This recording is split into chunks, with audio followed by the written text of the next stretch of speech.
안녕하세요. 김주현입니다. 이번 시간에는 그 의사소통이라는 주제로 한번 말씀을 드리도록 하겠습니다. 네, 의사소통은 매우 중요하죠. 뭐 어떤 집단, 조직 이런 데에서 구성원들이 자신의 생각, 의미 이런 것들을 좀 공유하지 않으면 존재할 수가 없습니다. 그래서 의사소통 그리고 또 효과적인 의사소통 방식 이런 것들을 좀 알 필요가 있는데요. 먼저 좀 의사소통이라는 것이 무엇인가를 생각해 보면 전달과 이해를 모두 좀 포함을 해야 된답니다.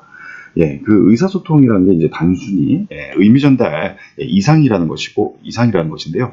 의미가 이해가 돼야 되고요. 그래서 우리는 이제 의사소통을 통해서 정보 또 아이디어들을 전달할 수가 있다는 것이죠. 완전한 의사소통은 이제 송신자 있잖아요. 보내는 사람.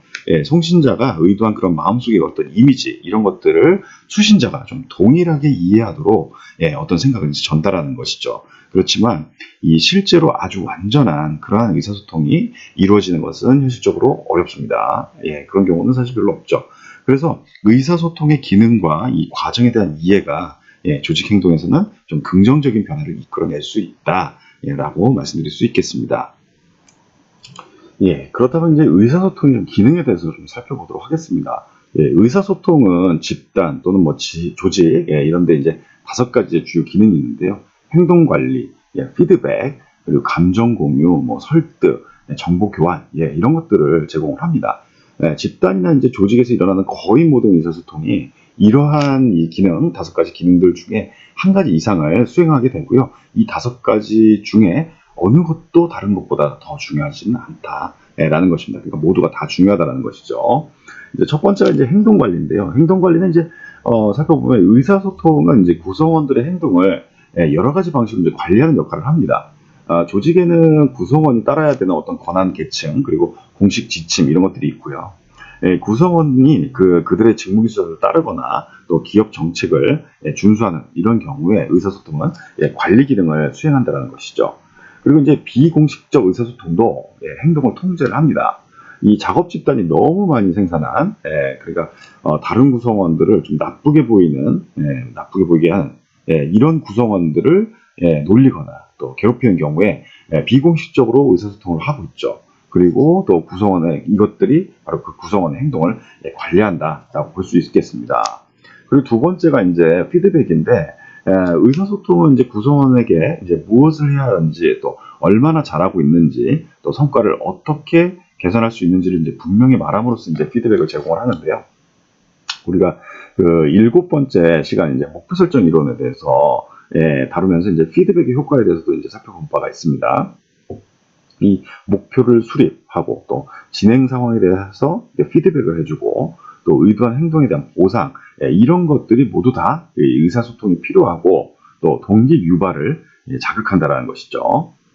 그리고 이제 세 번째가 감정 공유인데요. 작업 집단은 많은 구성원들이 이제 사회적으로 상호작용하는 곳입니다. 이 작업 집단 내에 이 의사소통 이것은 이제 구성원이 만족과 좌절을 보여주는 이제 기본적인 그런 메커니즘이고요. 의사소통은 이제 느낌을 좀 감정적으로 공유하게 하고 사회적 욕구를 충족시켜 줍니다. 예를 들면은 그 2015년에 미주리주 퍼거슨에서 왜 백인 경찰관이 그 비무장한 흑인에게 총을 쏜 그 사건이 있었잖아요. 이때 이제 소프트웨어 엔지니어 이제 칼 존스가 이 자신의 회사에 있는 동료하고 이런 이야기를 나누면서 이제 자신의 감정을 이제 전달하고 싶어 했던 거죠. 그리고 이제 또 다른 사례로 이제 스타벅스 같은 경우는 이제 인종차별에 대해서 대화를 좀 시작할 수 있도록 직원들에게 모든 인종이 다 함께라는 문구를 이제 커피잔에다가 이렇게 새겨서 넣게 한 경우도 있죠. 이러한 사례들이 초기의 의사소통은 굉장히 어색했다고 합니다. 스타벅스는 이제 커피를 제공하면서 인종차별에 대해서 고객과 소통하는 것이 어색해서 이제 그 캠페인을 중단하기도 했고요. 또 앞에서 말씀드렸던 이제 존스하고 이제 그 동료들이 이 감정 공유를 함으로써 오히려 또 견실한 그런 관계를 또 구축하기도 했다고 합니다. 이 네 번째는 설득인데요. 이 감정 공유처럼 이제 설득도 상황에 따라서 좋을 수도 있고 나쁠 수도 있습니다. 리더가 이제 조직의 사회적 책임 활동에 이 작업 집단이 좀 참여하도록 좀 설득을 하거나 반대로 이 조직의 목표 달성을 위해서 법을 위반하도록 설득하는 그런 경우도 있단 말이죠. 이때 그 결과는 다 다릅니다.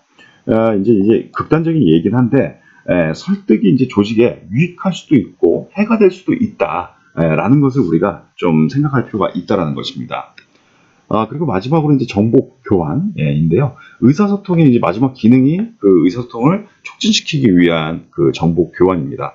의사소통은 이제 대안을 확인하고 이 평가하는데 필요한 자료를 좀 전달을 함으로써 이 개인과 집단이 의사결정에 활용할 수 있는 그러한 정보를 제공한다는 것입니다. 이제 의사소통 과정을 좀 살펴보면요. 이 의사소통이 좀 일어나려면 어떤 그 목적, 그러니까 이제 송신자가 수신자에게 전달하려고 하는 그런 메시지가 있어야겠죠. 송신자는 이제 메시지를 이제 코드화합니다. 이게 뭐냐면 어떤 상징적인 형태로 변환한다는 것이고요. 그 다음에 이제 어떤 매체, 뭐 채널, 뭐 이메일이라든지 직접 대면으로 구두가 될 수도 있고, 이러한 어떤 매체를 통해서 수신자에게 이 코드화한 이 신호를 전달을 하고요. 수신자는 그 메시지를 해독을 하는 것이죠. 이러한 과정을 통해서 한 사람으로부터 다른 사람에게 이제 의미가 전달이 됩니다. 그 의사소통 과정을 지금 이제 화면에서 좀 보여드리고 있는데, 이 모델 같은 경우는 첫 번째가 이제 송신자가 있고, 그 다음에 부호화를 하고, 메시지가 있고요. 그 다음에 채널, 그리고 이제 이것들을 해독을 하고, 또 수신자, 또 소음, 그리고 피드백, 이렇게 구성이 되어 있습니다. 송신자는 이제 생각을 부호화해서 메시지를 만들죠. 그리고 이 메시지는 송신자가 부호화해가지고 만든 어떤 실제 생산물이 되고요. 이 사람들이 말할 때 이 말 있잖아요. 이 말이 바로 메시지입니다. 글로 쓰면은 그 글이 이제 메시지고요. 이 사람들이 제스처를 하면 팔의 움직임, 또 이 어떤 사람이 가지고 있는 그런 표정, 이런 것들도 다 메시지입니다. 이 이제 채널은요, 메시지가 전달되는 매체입니다. 송신자는 공식 채널을 쓸 것인지 또 비공식 채널을 사용할 것인지를 선택하게 되고요. 또 조직은 또 공식 채널을 구축을 해서 이 채널을 통해서 구성원의 업무와 관련된 메시지를 전달을 하죠. 이 공식 채널이라는 것은 이제 조직의 그 명령 개통하고 일치를 하고요. 또 인간적인 메시지, 또 사회적인 메시지 같은 그런 형태의 메시지 같은 경우에는 조직의 비공식적 채널을 이용하게 됩니다. 이 비공식적 채널은 좀 자연스럽게 만들어지고 또 개인이 선택할 수 있고요. 이 수신자는 메시지를 받는 사람인데, 이 수신자는 메시지를 받으면 그 메시지 안에 있는 그런 상징들을 이해할 수 있는 형태로 전화를 하게 됩니다. 2단계를 갖다가 이제 메시지 해독이라고 하고요. 또 소음은 또 메시지가 좀 명확하게 전달되는 것을 그 방해하는 의사소통의 장애 요인을 말합니다. 이 소음의 원천에는 뭐 지각적인 문제도 있고, 정보가 너무 많아서 이런 정보가 과중하거나 또 해석하기 어려운 좀 어휘, 또 문화적 차이, 이런 것들이 있습니다. 의사소통 과정의 마지막 연결이 이 피드백 골인데요. 이 피드백은 메시지를 원래 어떤 의도했던 대로 전달이 됐는지, 이것들을 성공적으로 했는지를 점검하는 것입니다. 그러니까 수신자가 메시지를 이해를 했는지 그런 여부를 결정을 하는 것이죠.